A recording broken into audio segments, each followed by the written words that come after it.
নমস্কার বন্ধুরা, নতুন আরও একটা ভিডিওতে তোমাদের স্বাগত জানাই। আজকে হচ্ছে চড়কের দিন। চড়কের দিন দেখো, আমি, আমার ছেলে, বাবা, মা, আমার বোনের বর এসছে, বোন, তো আমরা সবাই মিলে চড়ক দেখতে গেছি। কিন্তু মেঘের আবহাওয়া ভীষণই খারাপ, সেই জন্য আমরা ভেবেছিলাম যে আজকে খুদকুড়িতে আবারও একবার ঠাকুর দেখতে যাব, বাবা, অতনু সবাই এসছে সেই জন্য। কিন্তু সেটা আর যেতে পারলাম না, তাই আমাদের এখানে গ্রামেই এখন চড়ক দেখছি।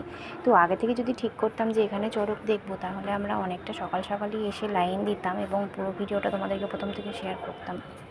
কিন্তু সেটা হলো না, কারণ আমরা তো সাজগোজ করতে ব্যস্ত ছিলাম যে সেজেগুজে ওখানে যাব, আর ওখানে চড়কটা হয়তো তোমাদের সাথে শেয়ার করতাম। কিন্তু যেহেতু ওখানে একটু দেরিতে চড়কটা শুরু হয়, তো আমাদের এখানে তো সন্ধেই শুরু হয়ে যায়, কিন্তু সেটা আর হলো না। তো আমরা এখানেই চড়ক দেখলাম এবং শেষের দিকে এসে উপস্থিত হয়েছিলাম, তাই যতটা পারলাম তোমাদের সাথে শেয়ার করলাম।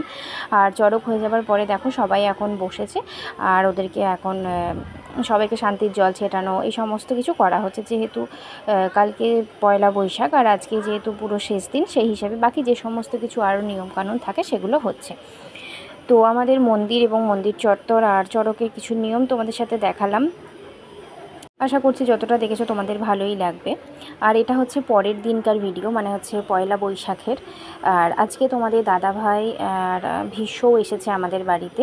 তো কালকে 2 তারিখে আমরা এখান থেকে চলে যাব সাঁকারি থেকে, তো সেই কারণে 1 তারিখে আমরা একবার খুদকুড়িতে এসেছি। যেহেতু চড়কের দিন আসা হয়নি, তো সেই কারণে আজকে খুদকুড়িতে এসেছি একটুখানি ভীষ্মকে চারিদিকটা ঘুরে দেখানোর, এবং আমাদের খুদকুড়ির মন্দির এগুলো তোমাদের সাথেও শেয়ার করা হয়নি, তাই ভাবলাম তোমাদের সাথেও দেখানো হয়ে যাবে। তো এখানে দেখো, এটাই হচ্ছে আমাদের রাঘবেশ্বর মন্দির, অনেকটা তারকেশ্বরের বাবার মতন। আর এখন নতুন এই নন্দী মহারাজকেও করা হয়েছে বাইরে। আর বাকি মন্দিরটা দেখো তোমাদের সাথে পুরোটা শেয়ার করছি। এটা ছিল সামনে আটচালা, এটাতেই আগে যাত্রা হতো, কিন্তু এখন নতুন একটা আটচালা বানানো হয়েছে, সেটাও তোমাদেরকে দেখাবো। আর ভালো করে আরও একবার দেখো, তোমাদেরকে ঠাকুরগুলো দেখিয়ে দিচ্ছি আমি, আর মন্দিরটাও দেখিয়ে দিচ্ছি। মন্দিরটা কিন্তু ভীষণ সুন্দর করে সাজানো হয় এই কটা দিন আলো টালো দিয়ে।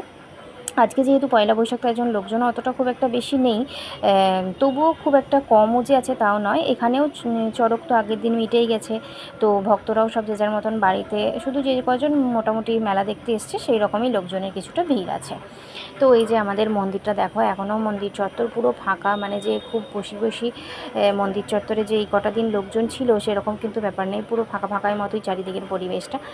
তো সেটাও তোমাদের সাথে একটুখানি শেয়ার করলাম। দেখো মন্দিরটা আমাদের কিন্তু অনেক বড়, আর রাঘবেশ্বর মন্দিরে শ্রাবণ মাসে জল ঢালাও হয়। আর এখানে দেখো যে তোমাদের দাদাভাই, আমার ছেলে, ওরাও আছে, তারপরে অতনু, ভীষ্ম, তো সবাই মিলেই আমরা এসেছি।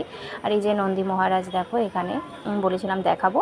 আর এদিকে দেখতে পেয়েছো এই আটচালাটা বসে আছে, আর ওইদিকে আরও একটা নতুন আটচালা যেখানে যাত্রা হয়। তো এই ছিল আমাদের খুদকুড়ি মন্দির দর্শন।